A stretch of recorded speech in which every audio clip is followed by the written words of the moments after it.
Italy has officially expanded one of Europe's most powerful tax incentives. A single-sentence amendment unlocks 74 new towns under its 7% flat tax regime for foreigners, close to 0% for Americans, which pushes the eligible destinations past 2,400. And these aren't ghost towns. The list includes some of Italy's most iconic destinations. We're walking through the analysis from Italian tax specialist and IMI pro Marco Messina. Here's what you should know.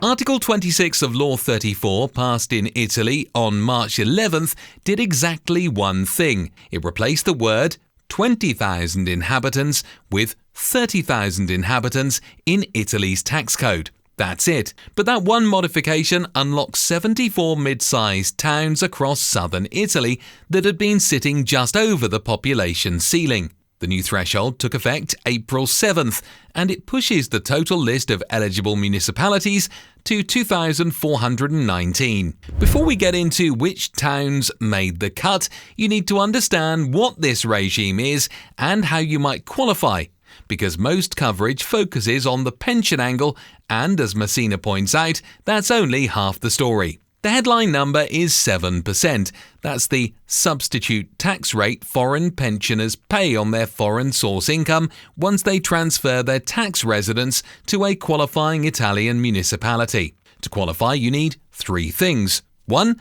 Pension income from a foreign entity. 2. At least 5 consecutive years of residence outside Italy. 3. And an official move of your residence to a qualifying town. We'll come back to that last one in a few minutes because the qualifying town list just got way more interesting. Once you elect the regime, it runs for 10 years from the first year you make the election. After that, it ends and it cannot be reinstated. A single foreign pension is enough to bring all your foreign source income under the 7% umbrella. Messina says this is greatly underappreciated. Investment returns, rental income from properties abroad, capital gains, trust distributions, private annuities, and foreign business income. All of it taxed at a flat 7%. There's no wealth tax. Italy normally levies IVA on foreign real estate and IVAFE on foreign financial assets. But beneficiaries of this regime pay neither. There's also no foreign asset reporting through the RW form, which is the document Italian tax residents use to disclose offshore assets. For retirees with multi-country portfolios, Messina notes that the elimination of reporting risk alone is worth a lot. If you're earning rental income from an Italian apartment or raking in local income in another way, Italian source income still gets taxed at standard progressive rates. The 7% only applies to what comes from outside the country. Now, before we circle back to all foreigners in a few seconds, why does this work so well for Americans specifically? The United States taxes its citizens on worldwide income, regardless of where they live. So when Americans relocate to a low-tax country, they often discover the IRS still wants its share. The savings evaporate. But Messina claims Italy's 7% regime is built differently. Under the United States-Italy tax treaty, taxes paid to Italy on income that's also taxable in the US can generally be credited against your US tax liability through the Foreign Tax Credit or FTC. The 7% flat tax is an income tax paid to a foreign government, so it's typically creditable. Which means, as Messina lays out, an American retiree using this regime can offset a substantial portion of their residual US tax bill, sometimes the entire bill, with the Italian tax already paid. Let's run the math. You move to Italy, elect the regime, and pay 7% to Italy on your foreign source income.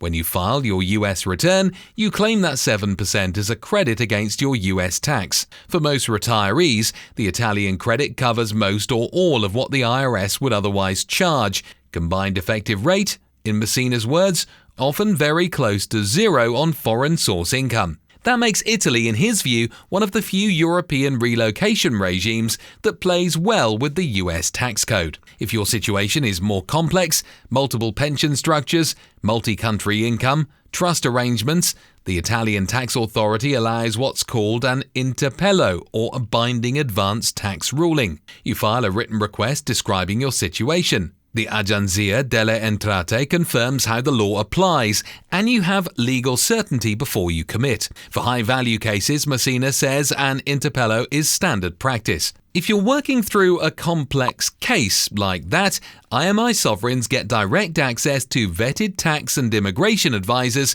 through our Ask the Experts tool in the private community. Plus, IMI doesn't stack on any commissions or referral fees. We want you to get the help you deserve. Links in the description. Now the moment you've been waiting for, the geography. After the April 7th Amendment, the eligible universe of destinations covers any southern Italian municipality with fewer than 30,000 residents, plus parts of central Italy affected by the 2009 and 2016 earthquakes. That's 2,419 towns total. Until last week, the practical reality of the 7% flat tax was that you had to commit to living somewhere very few people had ever heard of. The math was attractive, but the towns not so much. Most retirees pictured themselves cutting their tax bill to almost nothing, then looking at the eligible list and saw a long roster of small villages with limited services, no airport access, and no amenities or cosmopolitan atmosphere. For a lot of prospective applicants, the bargain didn't feel worth the lifestyle compromise. That restrictiveness was the regime's biggest practical weakness. The 30,000 ceiling expansion changes that math though. The 74 newly added towns are mid-sized, the kind with hospitals, schools, transport links, and a quality of urban life that smaller comuni often can't offer. Messina frames the change as a pragmatic admission that the depopulation problem reaches further up the urban ladder than the original drafters acknowledged. And among the new arrivals, you'll find some of Italy's most iconic destinations. Pompeii is on the list, the UNESCO-listed Roman city frozen in time under the eruption of Vesuvius. Noto qualifies, the jewel of Sicilian Baroque, rebuilt in honey-coloured stone after the 1693 earthquake. Ostuni, Puglia's White City, a hilltop labyrinth of whitewashed buildings overlooking endless olive groves. Erice, a medieval mountaintop town in western Sicily looking down over the Bay of Trapani. Manduria, the heart of Puglia's Primitivo wine country. Sulmona, Ovid's birthplace in Abruzzo, famous for its sugared almond confetti. Carpaccio Paestum, home to some of the best preserved Greek temples in the Mediterranean. Scicli, the Baroque town in southeast Sicily where Inspector Montalbano was filmed. Roseto degli Abruzzi, an Adriatic beach town with a long sandy waterfront. Gioia del Colle, the heart of Apulian mozzarella country, anchored by its Norman Swabian castle. That's a fundamentally different proposition from what the regime offered last month, and the broader universe of 2,419 eligible towns, the ones that were already on the list before this expansion, includes other names you'll already know. Alberobello, with its UNESCO-listed Trulli, the cone-roofed stone houses found nowhere else on Earth. Polignano a Mare, with its dramatic Adriatic cliffs, and the postcard-famous Lama Monachila beach carved between them. Taormina, Sicily's glamorous hilltop resort where the White Lotus filmed its second season. Regionally, Puglia gained the most proportionally with 18 new towns.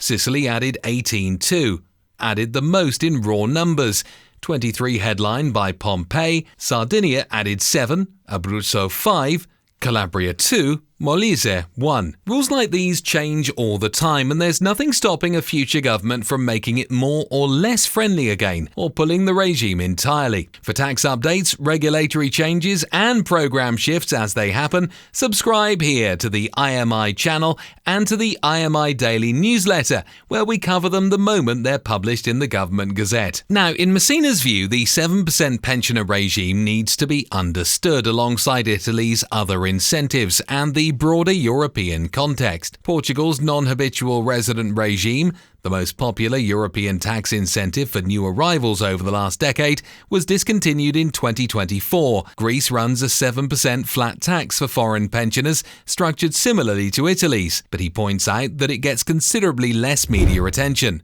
Malta has a remittance-based regime, and Italy itself offers a separate €300,000 flat tax for high-net-worth individuals under Article 24 bis, plus an impatriati relief for working professionals. The 7% 4% pensioner regime is in a specific niche. It's not for ultra-high net worth individuals who'd be better served by the €300,000 lump sum. It's not for working-age remote workers who don't qualify because they have no foreign pension. It's for retirees with foreign pension income who want to legally collapse their tax bill on everything they earn abroad to a single flat rate. If you fit that profile, Messina's read is that this regime is one of the strongest tax-efficient retirement options anywhere in Europe. Before you go, a few things to know. The election is filed with your Italian tax return. If you forget to file it, miss a payment deadline, or move to a non-qualifying municipality during the 10-year window, you'll lose the regime.